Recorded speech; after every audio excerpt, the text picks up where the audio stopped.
Assalamualaikum warahmatullahi wabarakatuh. Apa kabar teman-teman semuanya? Semoga tetap sehat selalu dan jangan lupa tetap patuhi protokol kesehatan ya. Perkenalkan, nama saya Anita Zkiatum Amaroh. Saya dari kelompok 5 yang terdiri dari 7 anak. Yang pertama saya Anita Zkiatum Amaroh, Fitria Puspa Erin Tias, Martia Zurfiana Mafendi, Mufidatur Rashidah, Tasya Bella Hardiana, Nur Wahidatus Salamah, dan Wardatul Firdaus. Di sini kita akan belajar bersama tentang regresi. Apa sih regresi? Sepertinya kita sudah dengar ya, regresi itu akan dipelajari di pelajaran statistika. Simak baik-baik ya. Regresi merupakan studi ketergantungan satu atau lebih variabel bebas terhadap variabel tidak bebas dengan maksud meramalkan atau memperkirakan nilai variabel tidak bebas. Wah, sangat seru sekali pelajarannya. Benar sekali. Di sini kita akan mengetahui pengaruh, juga bisa memperkirakan nilai variabel tidak bebas dengan variabel tidak bebas. Apa sih manfaat dari belajar regresi? Sebelum kita lebih jauh mengenal bagaimana sih regresi? Regresi memiliki manfaat ketika kita pelajari, yaitu yang pertama, kita akan mampu untuk mengetahui pengaruh antara variabel bebas dengan variabel tidak bebas. Selanjutnya kita bisa meramalkan atau memperkirakan nilai dari variabel tidak bebas terhadap variabel bebas atau variabel tidak bebas. Dan yang ketiga, kita akan tahu hubungan antara variabel tidak bebas dengan variabel bebas. Wah, sangat menarik sekali. Dengan ilmu regresi ini kita juga akan memahami bagaimana kita bisa mengetahui, memperkirakan, dan juga bisa mengetahui progres antara hubungan variabel tidak bebas usaha kita dengan usaha orang lain. Lalu bagaimana sih di dalam dunia bisnis, apakah variabel ini juga bermanfaat? Tentu sangat bermanfaat, karena kita bisa mengetahui pengaruh penjualan dengan pengaruh promosi, pengaruh dari tampilan atau kemasan dari produk yang kita buat, dengan menghitung dari nilai yang ada pada rumus regresi nantinya. Jadi simak baik-baik, jangan sampai skip, biar kamu dapat ilmu yang utuh dan bermanfaat. Jangan lupa like, comment, and subscribe video ini. Semoga bermanfaat. Baik, saya Mufidatur Rashidah akan menjelaskan tentang sejarah regresi. Regresi pertama kali diperkenalkan oleh Francis Galton. Menurutnya, meskipun ada kecenderungan bagi orang tua yang tinggi mempunyai anak-anak yang tinggi, dan bagi orang tua yang pendek mempunyai anak-anak yang pendek, namun distribusi tinggi dari suatu populasi tidak berubah secara mencolok atau besar dari generasi ke generasi.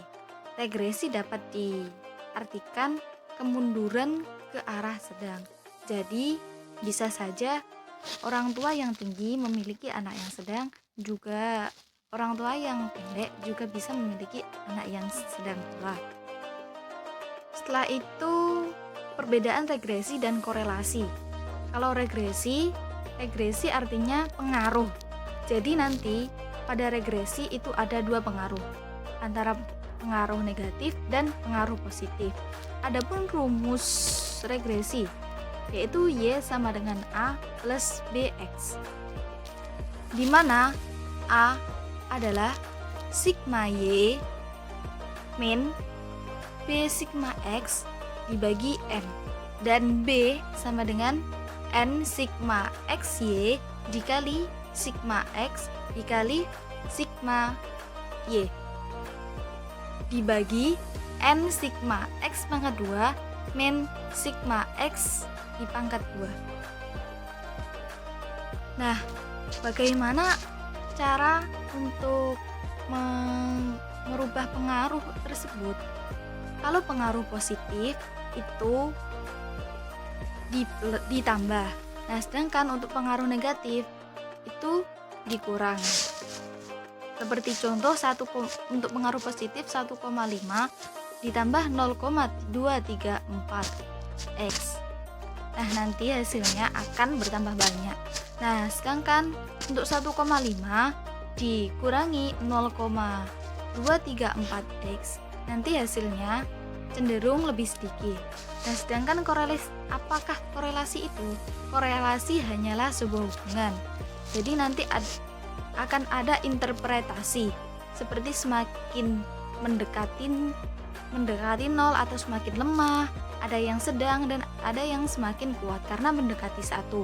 Rumus korelasi yaitu R sama dengan N buka kurung sigma X Y tutup kurung dikurangi sigma X sigma Y dibagi akar dari N sigma X pangkat 2 min sigma X pangkat 2 dikali N sigma Y pangkat 2 min sigma Y pangkat 2.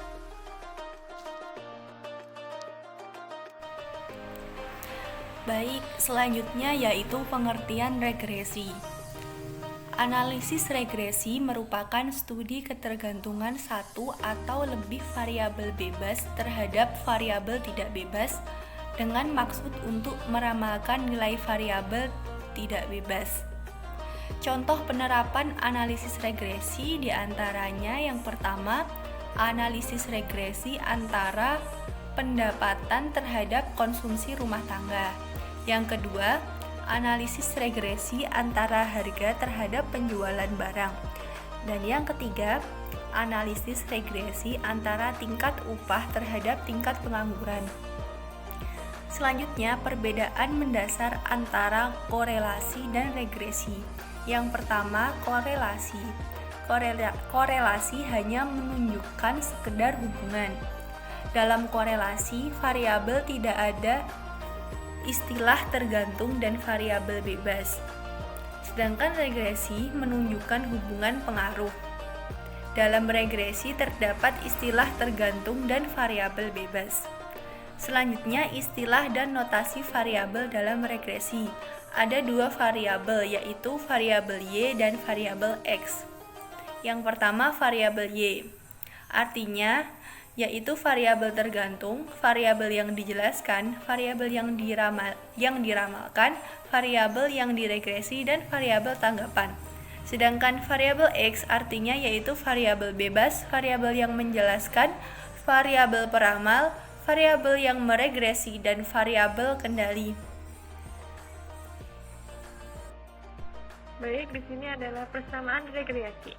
Persamaan regresi linear sederhana, yaitu Y A plus BX plus E. Y nilai yang diramalkan, A konstanta, B konvensional regresi, E nilai residu. Contoh kasus, seorang manajer pemasaran akan meneliti apakah terdapat pengaruh iklan terhadap penjualan pada perusahaan-perusahaan di Kabupaten Waterboard. Untuk kepentingan penelitian tersebut diambil 8 perusahaan sejenis yang telah melakukan promosi. Pemecahannya yaitu adalah dengan judul, pertanyaan penelitian, dan hipotensi. Judul, pengaruh biaya promosi terhadap penjualan perusahaan, dan pertanyaan penelitian yaitu apakah terdapat pengaruh positif biaya promosi terhadap penjualan perusahaan. Hipotensi, terdapat pengaruh positif biaya promosi terhadap penjualan perusahaan. Adapun kriteria penerimaan hipotensi, yaitu HO tidak terdapat pengaruh positif biaya iklan terhadap penjualan perusahaan, dan HA terdapat pengaruh positif biaya iklan terhadap penjualan perusahaan. HO akan diterima jika B lebih kecil daripada O, plus dihitung lebih kecil tabel, dan H diterima jika B lebih besar daripada O, plus hitung besar tabel. Kemudian materi sampel itu perusahaan, data yang dikumpulkan. Yang ketiga, analisis data. Untuk analisis data yang diperlukan, perhitungan, yaitu yang pertama persamaan regresi, yang kedua nilai prediksi, yang ketiga koefisien determinasi, yang keempat kesalahan batu estimasi, yang kelima kesalahan baku koefisien regresinya, yang keenam nilai F hitung, yang ketujuh nilai T hitung, dan yang kedelapan adalah kesimpulan. Persamaan regresi yaitu ada dua rumus. Yang pertama B sama dengan N dikali sigma kali XY min sigma X dikali sigma Y per N dikali sigma X kuadrat min sigma X kuadrat. Yang kedua rumus A sama dengan XY min B dikali sigma X per N. Baik, nama saya Wardatul Firdaus.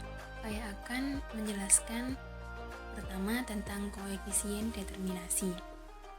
Koefisien determinasi rumusnya yakni R² atau R kuadrat sama dengan 1 dikurangi sigma Y dikurangi Y pangkat 2 per sigma Y dikurangi Y pangkat 2. Kemudian koefisien determinasi disesuaikan atau adjusted. Rumusnya yakni R adjusted sama dengan R² atau R pangkat 2 tadi dikurangi P lalu buka kurung 1 dikurangi R² per N dikurangi P dikurangi 1. Untuk kesalahan baku estimasi digunakan untuk mengukur tingkat kesalahan dari model regresi yang dibentuk.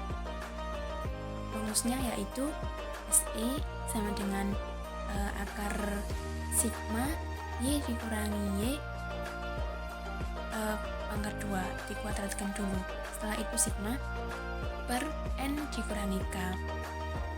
Untuk standar error koefisien regresi digunakan untuk mengukur besarnya tingkat kesalahan dari koefisien regresi. Rumusnya yaitu SB sama dengan SE tadi kesalahan baku estimasi per akar sigma X kuadrat dikurangi sigma X, setelah itu dikuadratkan, sigma X dikuadratkan per N. Selanjutnya yaitu standar error koefisien regresi, digunakan untuk mengukur besarnya tingkat kesalahan dari koefisien regresi. Dirumuskan dengan SE per atau dibagi dengan akar sigma X kuadrat dikurangi buka kurung X sigma X kuadrat per N. Dan contohnya ini ada 6,1576 dibagi akar 4902 dikurangi 192 kuadrat per 8 sama dengan 0,359. Poin selanjutnya yaitu uji F.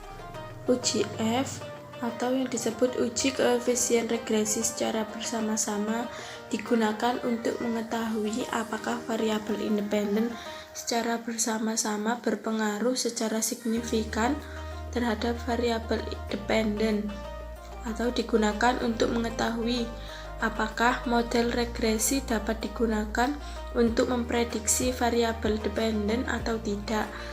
Signifikan berarti hubungan yang terjadi dapat berlaku untuk populasi atau dapat digeneralisasikan.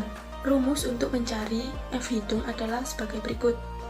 F hitung sama dengan R kuadrat dibagi K per 1 min R kuadrat dibagi N min K min 1 dengan keterangan R kuadrat adalah koefisien determinasi. N-nya itu jumlah data atau kasus, dan K-nya jumlah variabel independen. Nah, di sini contohnya F hitungnya itu R, diketahui R kuadratnya itu 0,743 dibagi K-nya itu 2 dikurangi 1 per atau dibagi 1 min 0,743 dibagi N-nya itu 8 dikurangi 2 itu K-nya sama dengan 17,367. Karena F hitung 17,367 lebih besar dari F tabelnya 5,99, maka persamaan regresi dinyatakan baik. Di sini ada catatan, jika hipotesisnya sama dengan diterima jika F hitung lebih kecil sama dengan F tabel, dan hipotesis alternatifnya diterima jika F hitung lebih besar dari F tabel. Selanjutnya yaitu uji T, digunakan untuk mengetahui pengaruh variabel bebas terhadap variabel tergantung. Hipotesis diterima jika T hitung lebih kecil sama dengan T tabel, dan hipotesis alternatifnya diterima jika T hitung lebih besar dari T tabel. Rumus dari T hitung itu sendiri sama dengan BI dibagi SBI. Dan di sini contohnya T hitung sama dengan 1,497 dibagi 0,359 sama dengan 4,167. Karena T hitungnya 4,167 lebih besar dari T tabelnya 1,943, maka hipotesis alternatifnya diterima ada pengaruh iklan terhadap penjualan.